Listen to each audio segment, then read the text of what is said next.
After the storm, the king has recovered fully, his scars now healed, and his throne overlooks a kingdom utterly transformed, with Suko gnawing a root, mimicking his contemplative pose.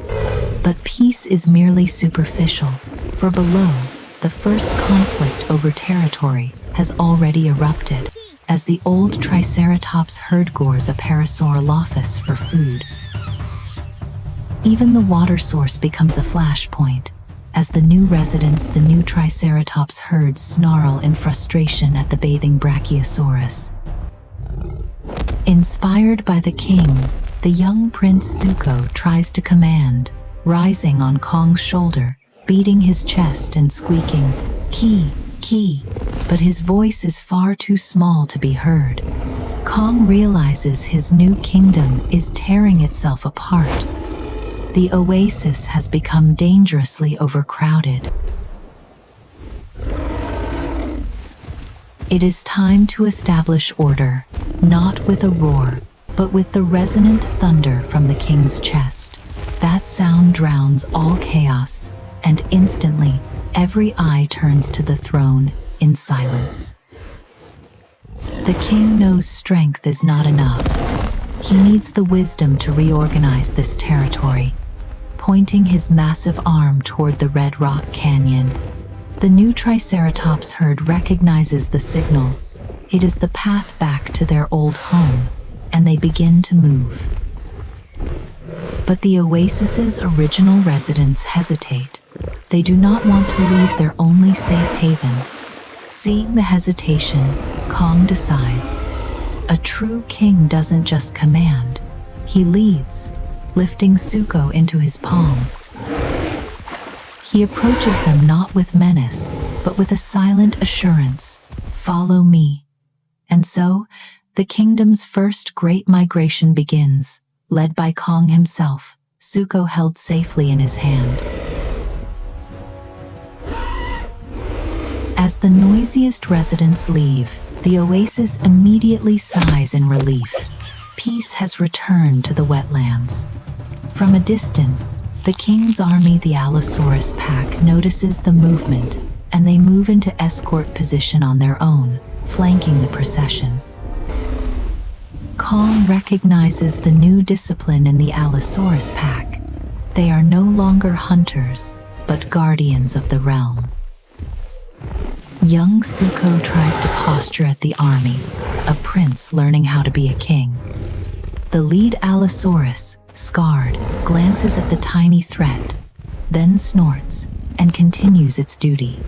Kong reminds Zuko with a gentle flick to the forehead. It is not your time. The migration halts at the canyon entrance, and now it is time for the king to divide the new territory. The first order is clear. The new Triceratops herd must return to their former lands, deep inside the canyon. Back in their familiar home, with their preferred red thorn bushes, they quickly accept the new order. But the old Triceratops herd is not pleased. This rocky land is not their home. They sniff the thorns and back away. Kong recognizes the difference. The problem isn't space, it's the specific difference in food. He leads them to a buffer zone, a new grassy plain, filled with the soft ferns they prefer. Perfect for their tastes. The problem is solved. 3 zones, 3 herds. Each now has its own domain.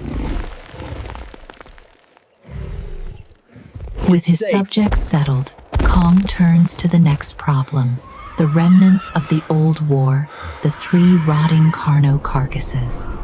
Zuko curiously approaches the fallen enemy, poking the broken horn, not yet understanding the line between life and death.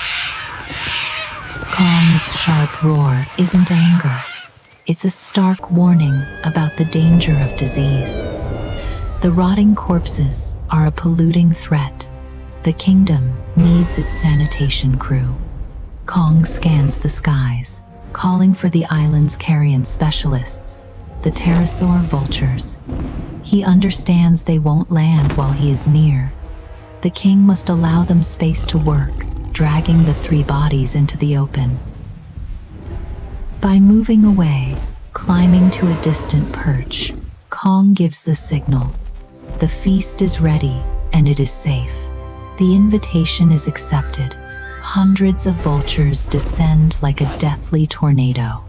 The cleanup is brutal but efficient. Nothing will go to waste. Kong wants Zuko to witness the circle of nature, covering his eyes but peeking his fingers. Even death serves its purpose. Sanitation is complete. Now, it is time to establish the kingdom's security. The king summons his most elite soldiers. The predators will now be the guards. Heeding the call, the Allosaurus pack arrives instantly, bowing their heads for orders. Zuko witnesses this, and for the first time, he understands Kong's true authority. The king begins to divide his forces, assigning the first patrol, Squad 1, to the first sector, the east. Squad 1 obeys, running toward the oasis, protecting the peaceful subjects.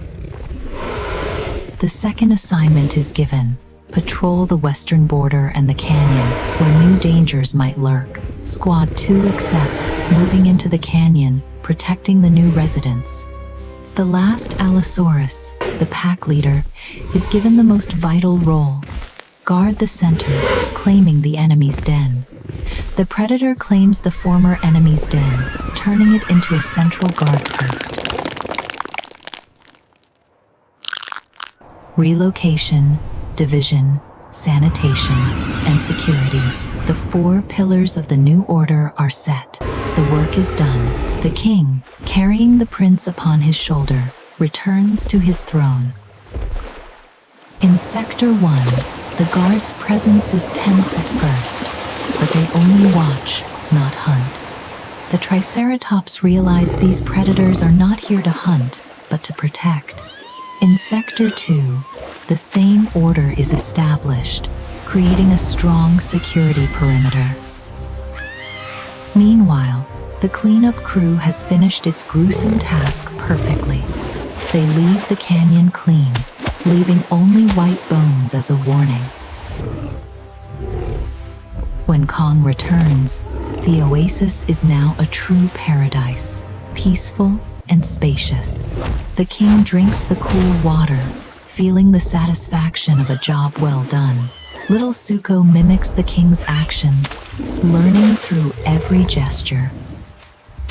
For the first time, Kong teases, a rare moment of relaxation for the ruler, splashing water onto Zuko.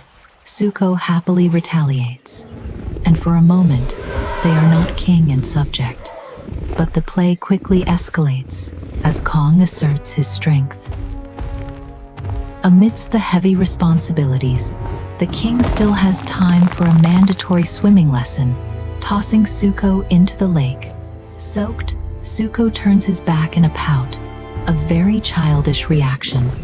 Kong, with the gesture of a father, gently scratches his back, soothing his anger.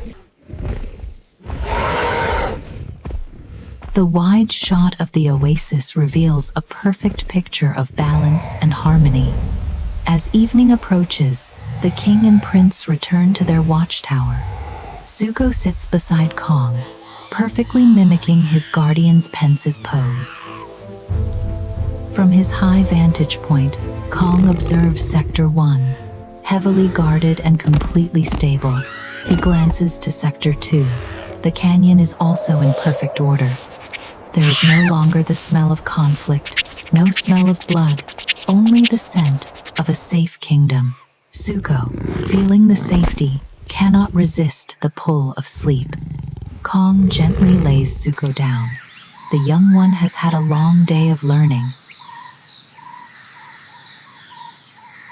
As the sun sets, the warrior king reveals another side, that of a father, as he gently scratches Zuko's belly. His gaze on Zuko is no longer one of burden, but of acceptance of a new bond. Wrapped in the king's safety, Zuko drifts into a deep sleep.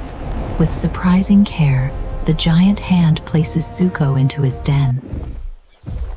The young prince burrows into the leaves, completely safe under the king's watch. Kong returns to the throne, taking the last watch of the day. The peaceful oasis drifts to sleep, trusting in the king's protection. The new grassland is also asleep, but the king's soldiers are not. The Red Rock Canyon, once a battlefield, is now secure beneath the moon. For the first time, this is not a chaotic pack, but a kingdom ruled by wisdom. The king stands, his muscles ready for anything the night might bring. Instead of a chest beat, which would wake Zuko, he gives a low growl, a good night to his kingdom. From below, his subjects respond in their sleep, confirming their safety. And from all three sectors, the Allosaurus army reports in unison. We are still on guard.